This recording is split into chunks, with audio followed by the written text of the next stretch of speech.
Earlier this month, the Delta Kappa Gamma Lambda chapter presented the Young Authors Showcase in the Richland Center High School's large group instruction. Students from the area submitted their stories in the competition. The showcase featured area winners and their stories. Starting off, though, we do want to thank all of the students who took part in the event: Allison Plonka, Mackenzie Bauer, James Waterfall, Nora Phillips, Caleb Waterfall, Oliver Cratchit, and Kenzie Gonzalez-Cerda. Also, a big thank you to the teachers who helped coach these students and helped encourage them to submit their stories.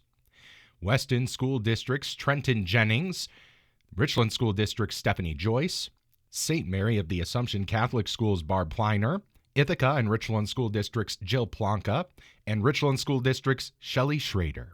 We'll start off the showcase here on the morning show with the first reading of the evening, and that was senior Allison Plonka from the Ithaca School District, and her submission, Static Broadcast. You were one of the first people I knew to be affected by the broadcast. One day, you had told me that there was something weird on the TV. When you first saw it, you said the news broadcast was from a real messed up group, and explained that the broadcast would show strange things from another world. You also said it would show inaccurate historical events. You joked that these were news stations from alternate timelines. You didn't take the first few broadcasts seriously, even when I told you I could only ever see static. Later, you told me of a broadcast that showed a group of figures in robes in the middle of worship. You said the bottom of the screen read, "Awaiting your devotion." In a different broadcast, you told me about a slow pan over a meadow with trees and grass and flowers. But once the camera got closer, it was real to be people twisted to look like foliage. After you described that, you became inconsolable. You said you could still see it even when I unplugged the TV. The last broadcast you told me about showed the recorded point of view of a criminal. You described how he kidnapped a person and told me her name and description. You looked up the victim after the broadcast and found a real kidnapping cold case.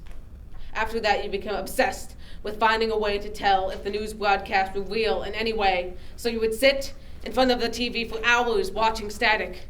At first, you would only stop when I turned the TV off. Then, you wouldn't move at all, muttering that you could still see it even in the dark of the shut-off screen. When any real show was left on for too long, the picture would slowly degrade back to your static news report. When I briefly removed the TV, you closed your eyes and kept on watching. After a while of constant static, I turned on a real TV program. You kept on staring glassy-eyed at the television. On the actual news, it issued an emergency broadcast. The host spoke of a new affliction, affecting a group of people who were staring at TV static for hours at a time, speaking of an unusual broadcast that they would become obsessed with. The anchor was newly hired because the old one was stuck in front of the TV. In later days, the news would tell about the people in front of the TV, watching what the anchors called the static broadcast. There were videos shown of people crying while recording their loved ones, sitting and staring mindlessly at the TV. We were featured once. The anchors began recommending that people get rid of their TVs. I tried that, but it didn't help you, so I kept hours running, hoping for hope. Soon there were enough people stuck watching the static broadcast that they were given a name, watchers. I didn't call you that, though. I also kept on talking to you. I would tell you about my day, how I missed you, and I asked you questions, even though you never responded. I tried to go about my life as normal, but it was difficult, coming home to you, to static, hoping I wouldn't become a watcher in the middle of work away from you. The new anchor from the last few real broadcasts had become a watcher, so there was an even newer new anchor. I had stopped going outside at that point. Everyone only wanted to talk about the static broadcast, the watchers.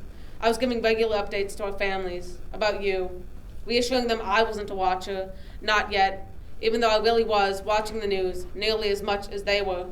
I reassured myself that I was looking for a cure, some good news, some hope, any indication that you would be all right. You no longer needed food or water once you started watching the static broadcast. This was common, apparently. It was a sign that your loved one had become a watcher. I cried when the anchor said that, even though deep down I knew that you were already gone. Your mom started seeing the static broadcast soon after that, and one of our friends, and my brother. I cried when my dad told me about my brother. I held you even though you didn't react. We spent a few days together, watching our respective broadcasts. There was no good news. The news anchors had to cycle frequently, and every company was working on a skeleton crew. Not everyone who stopped working was a watcher. I didn't show up to work anymore because I couldn't stand leaving you alone in the dark in front of the eerie glow of the TV. I told you I hoped your broadcast was happier than mine. Later on the news, the teary-eyed anchor told us that the first watcher death was recorded. She was young. No cause of death was found, not malnutrition, not dehydration, not anything that any autopsy could find. A family member of the dead person was interviewed. They spent most of the interview crying. They looked exhausted. More deaths were recorded. No physical cause of death was ever found. I always hoped you wouldn't be next, even though you were one of the oldest at this point. On the news, it said that there were millions of people who were watching the static broadcast. The anchor said its control was getting stronger with the increase of viewers. The newest anchor started crying live on TV. I couldn't blame them. I was crying too. This morning I was surprised with the TV playing the news instead of static as it usually did. I saw briefly that I didn't recognize any of the station employees, which made me feel sick, as it usually did when an anchor became a watcher. I left the room. I didn't really feel like eating, so I went about my day, re-cleaning the house and sitting outside for a while, feeling hopeful that the static broadcast was being overpowered by the regular news station. Despite the news from last night speaking to the contrary, I feel the odd desire to watch the news. Maybe I could feel optimistic for the first time in months. Maybe this time there would be hope. I go back inside and into the living room. On the TV, there was a scene unlike any I'd ever witnessed. The grass is well lit with blooming flowers, a slight breeze, but the sky is dark, dotted with stars. When the camera zooms closer to the stars, I realized the stars were actually thousands and thousands of eyes staring, beckoning me to keep watching. This is the static broadcast. Even as I sprint out of the room, I feel the desire to return to the TV, to watch.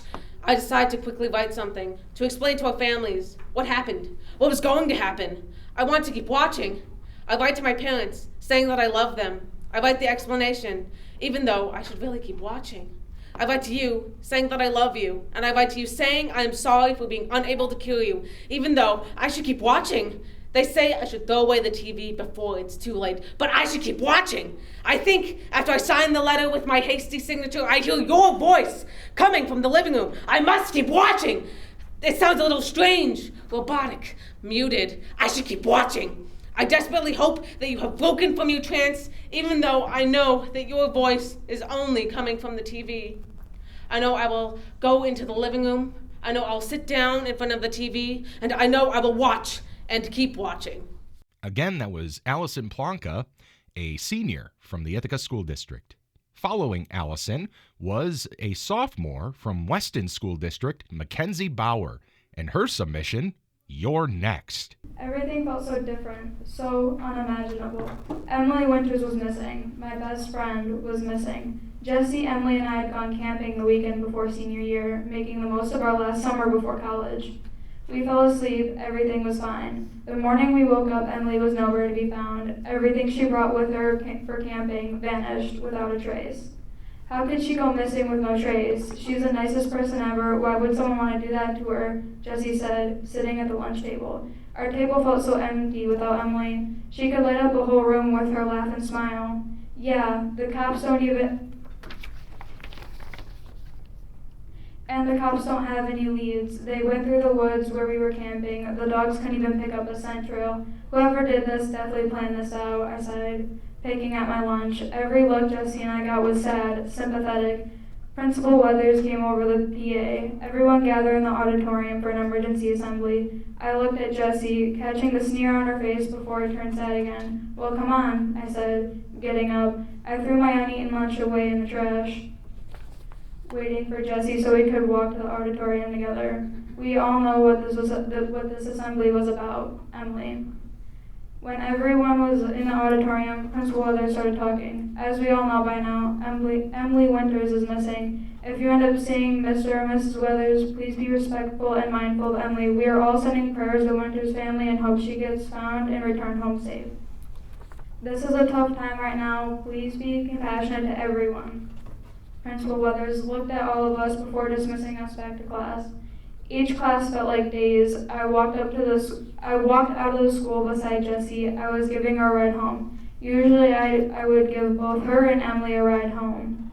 I really hope they find Emily, I said to Jessie, pulling onto the road. Yeah, she hummed distantly. I brushed off her tone, taking it as her thinking about Emily.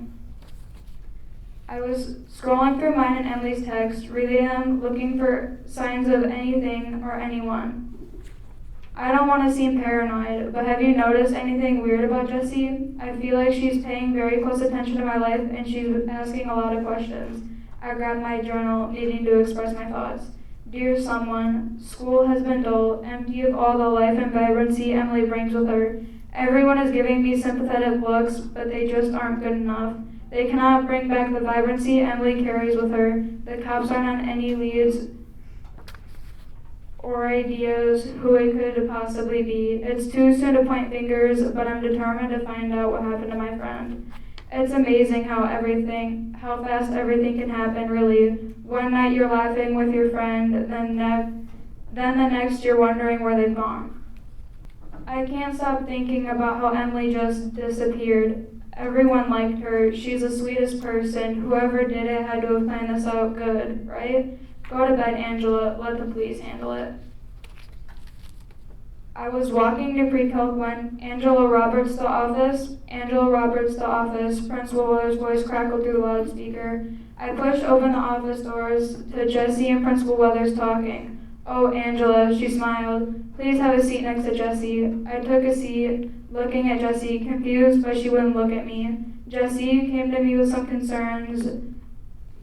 Miss Withers paused, then started again. About your obsession with Emily, she finished slowly, like she was walking up to a stray kitten. Obsession? I scoffed, and turned to Jessie, catching a glimpse of that calculated gaze I had seen a couple weeks earlier, before she masked it again.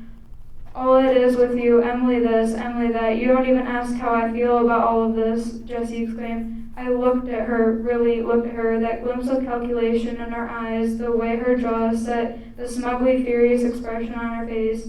This wasn't about Emily, she was trying to make it about her, like she couldn't care less about a friend that's missing. This isn't about you, Jessie. Emily's missing. Nobody can find her. I'm sorry that I'm worried about finding our friend and not asking how you feel, I spat. Jessie got up, almost knocking her chair over and slamming the door as she walked out of the office. That's how the next month went, too, though rumors were spreading. Angela told Emily no one cared about her and she ran away. Angela paid someone to kidnap Emily. You get the idea. I looked at my journal, flipping through the pages. The cops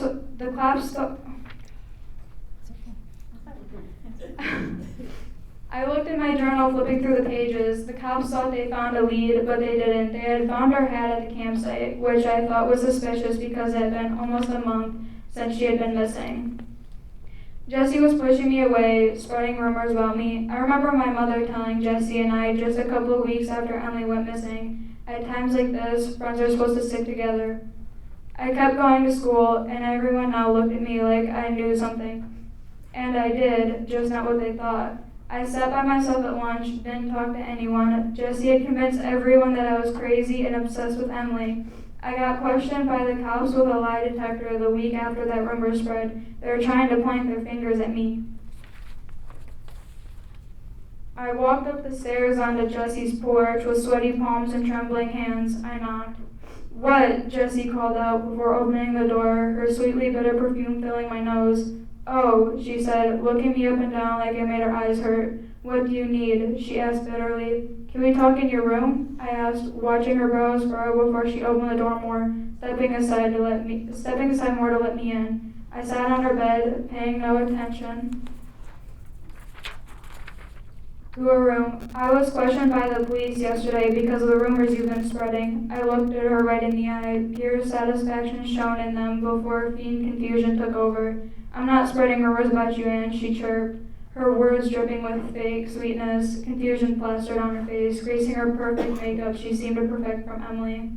I'll be right back. I'll go get us some water, she said quickly, walking out. I looked down, shaking my head as I picked up Emily's notebook, specifically her journal.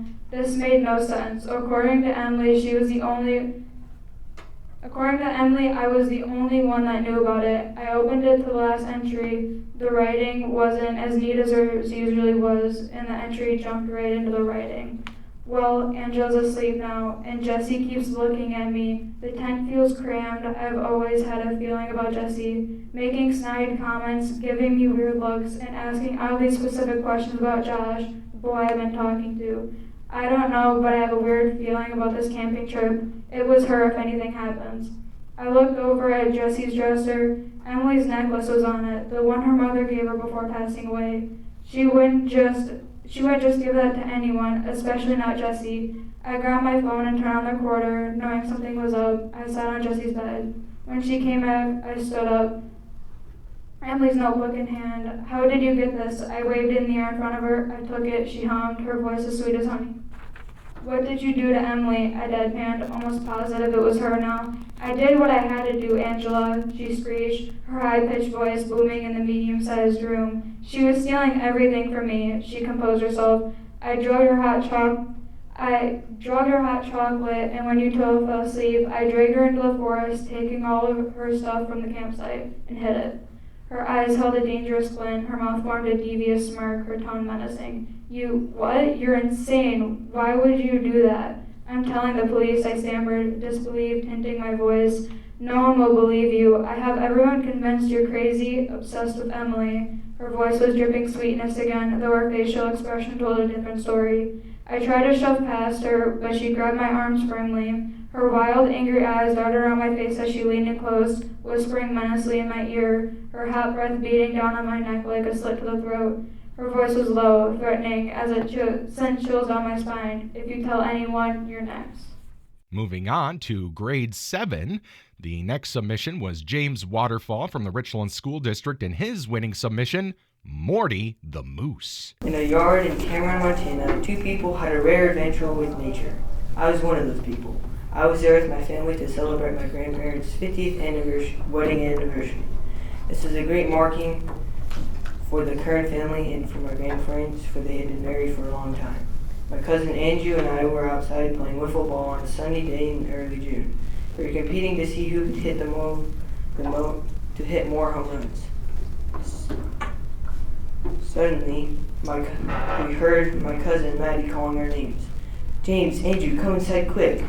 Now this couldn't be some random event. This had to be to be serious by the tone of urgency in Maddie's voice. So Andrew and I quickly ran inside. We met Maddie and ran to the other side of the house my family was renting. The house is made up of majority of cedar wood, so naturally it smelled good because of the cedar. But since it was a house, not a closet, there were other smells, but always a hint of cedar, which I smelled as I ran into the living room, where everyone else was staring at the thing that disrupted our wiffle ball play. There was a large bull moose standing right outside the window. What? I yelled. This is what was so dangerous?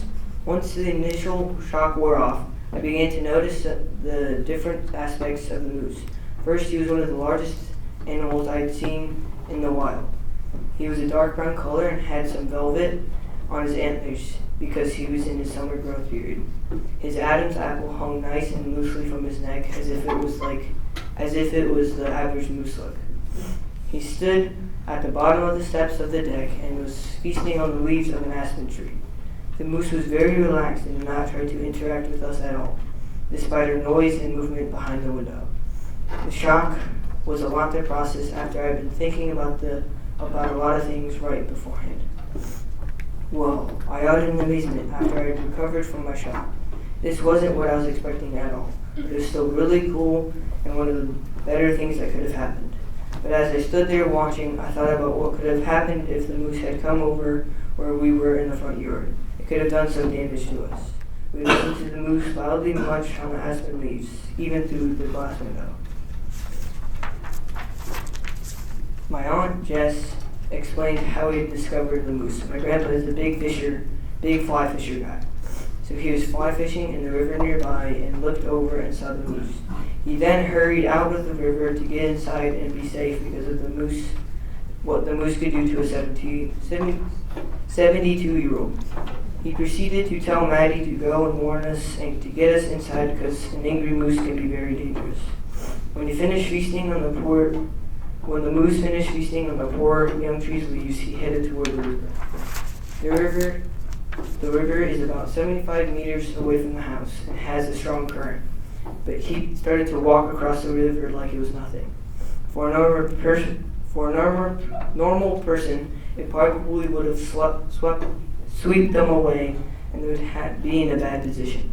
For us, it showed how strong he was and that he was at least triple the strength of a normal person. He stopped in the middle of the river and looked around as if he had realized he was being watched by someone, us. We took some nice pictures of the moose. Andrew and I both smiled through the picture. He stood there for a couple minutes and continued to walk across the water to the other side, about 500 meters from the other cabins, where some little cabins were. I doubt anyone saw him then, but they could have seen him later. He stopped at the edge of the river to see some evergreen needles. He then proceeded into the little evergreen and deciduous group of trees at the base of the tree-covered island. He stood on the bank and turned and disappeared into the lush trees.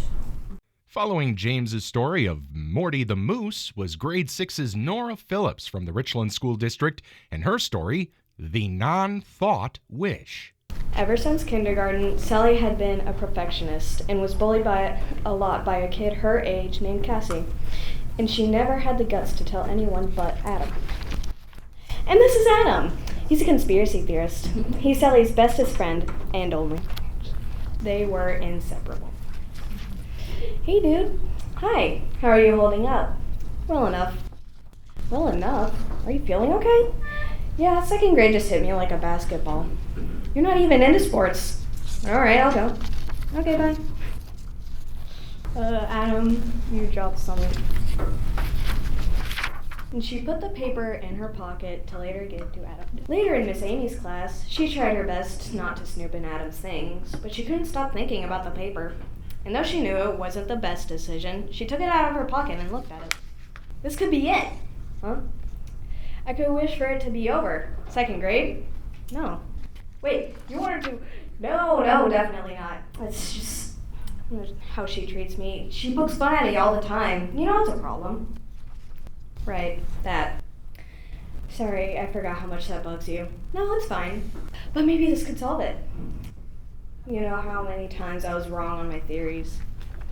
What's the point of a theory if you're not confident it's true? Here, I'll be your lab rat, and I'll go with you to see if you're right.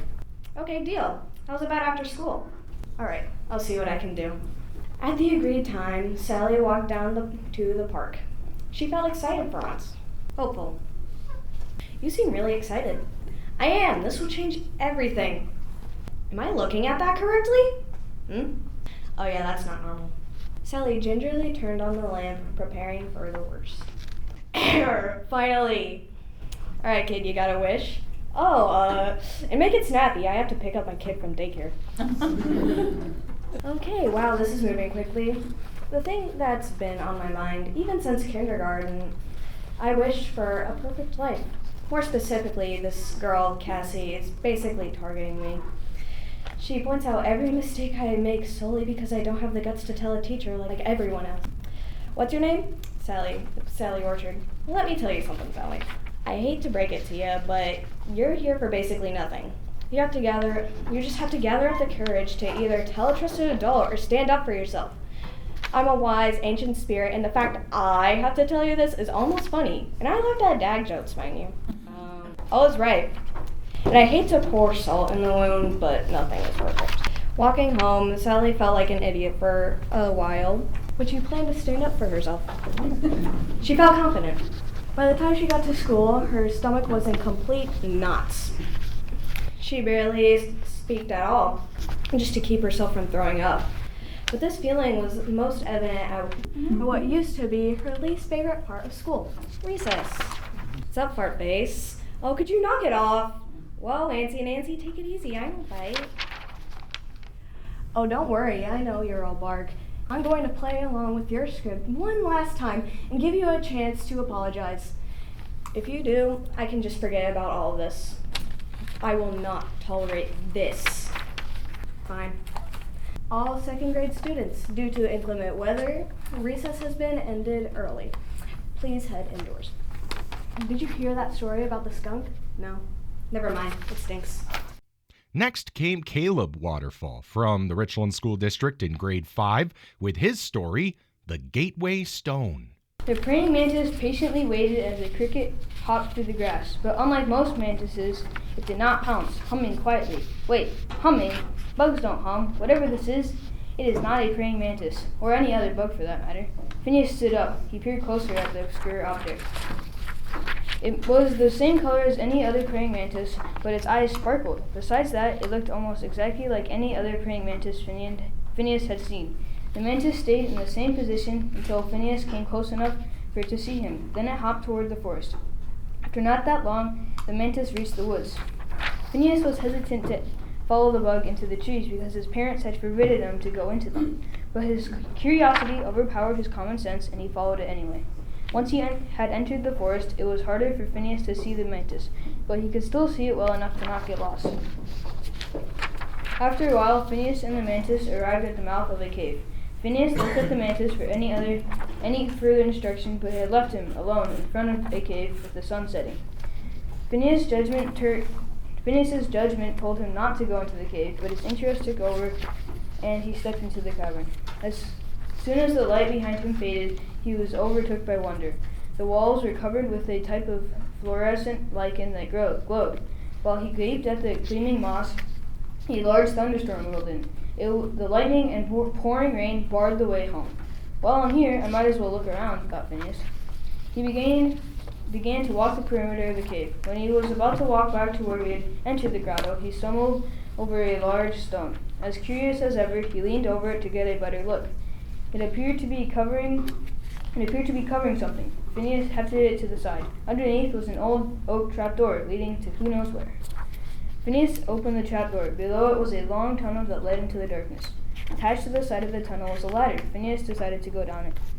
First, he put his left foot on the rung, then his right foot. After that, he put his right hand on the rung, then his left. He slowly started his descent. When his foot finally touched solid ground again, Phineas started to relax.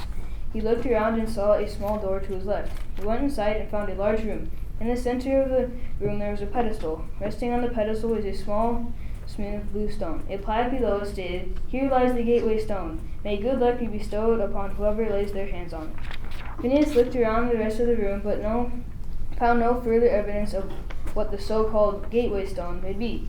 Phineas decided to pick it up. Then the plaque said that he would get good luck, right? As soon as his hand touched the stone, zap, he was suddenly in his own house. He concentrated and touched the stone again. Zap, he was in his own room. The gateway stone was a teleportation device. "I'll definitely have some fun with this," said Phineas. Again, that was Caleb Waterfall and the Gateway Stone. In grade 4 from the Richland School District, the winning submission was Oliver Cratchit and his story, Buzz's Misadventure. Buzz the bee was a very hard-working bee. He prided himself on being the highest producing bee in the hive. He had won the busiest bee award for making the most honey 5 years in a row. His family was proud of him too. Buzz loved spending time with his family and friends. It was the last week to collect honey, and he didn't have enough honey to get the award yet. Buzz looked out the hive window and saw a storm coming in, and his friend said, "Buzz, we better stay inside. We can't fly in a storm." Buzz's friends and family had always warned Buzz about the dangers of flying in a storm. If Buzz didn't go, he thought, he might not win the award this year. In a rash decision, Buzz ignored everyone's warning of the incoming storm, leaving his friends and family behind. Buzz flew out the meadow to collect pollen. His award was on the line. Buzz was very busy. He flew from flower to flower, collecting pollen to make honey. Suddenly, he felt a big wet plop on his back. He looked up. In his haste to collect pollen, he had gotten too far from his hive, and he had no idea where he was. He began to get scared when raindrops started to come down more quickly. Buzz looked around again. He spotted a fairy door at the base of an old oak tree. He thought that he could hide from the rain, but Buzz flew as best as he could towards the door, all while getting pelted by raindrops. Suddenly, the biggest raindrop Buzz had ever seen hit him from the left side. Buzz couldn't stay upright and then tumbled head over heels down into the meadow, landing with a loud thud into the mud under Daisy. Buzz sat up in the mud and shook his head. That was a hard fall, someone said as they stepped closer. Buzz looked up and to see a wise old wasp stepped out from under a nearby daisy. Buzz started to tear up, and he spoke. "I am looking for honey." The wise wasp looked deeply at him and said, "Why? Look now in a storm. That's awful silly." Buzz then replied, "I need to win the award for the most honey collected in a year." Then the wise wasp asked, "Where is your family and friends?" Buzz know that the only thing sweeter than honey is your family and friends. In that moment, Buzz remembered the good times with his friends and family. He had wanted to win the busiest bee award so badly that he had nearly lost what was most important to him. The wise old wasp helped Buzz back up and said he would guide him back to his hive. They found the trail back to Buzz's hive and flew back through the meadow. That day, Buzz didn't win the award, but he had gotten something much more valuable. He learned a life lesson that friends and family are better than any award in life. Next, from grade 3 at St. Mary of the Assumption Catholic School was Kenzie Gonzalez Cerda, and her story, Lucy and Her Gem. Once upon a time, there was an explorer named Lucy in a magic forest with flowers and plants. One day she found a gem shining in a bush. The gem made her feel safe. Lucy was so happy with it that she slept in the magic forest in her orange tent. That night, when she woke up the next day, she did not see her gem that was supposed to keep her protected. She asked, "Where's my gem?" She went outside to see if it was there. Then she saw a bunny with the same gem. The bunny ran away. "Hey, give it back." Lucy ran, but she couldn't catch the bunny. Lucy was walking around the magic forest for many hours. She found a cave with gems and grabbed them all. She walked again to see if the bunny was still out there. After a while, she found the same bunny. The bunny was harvesting carrots and did not notice Lucy was close, so she grabbed the bunny and said, "Why did you grab my gem?" The bunny said, "Because I need the gem for my secret cave. I had lost it in the forest a while back and finally found it." Lucy realized that she stole all the gems from his cave. Lucy said, I'm sorry, I stole all of your gems. You can have them back." Then the bunny forgave Lucy and introduced him.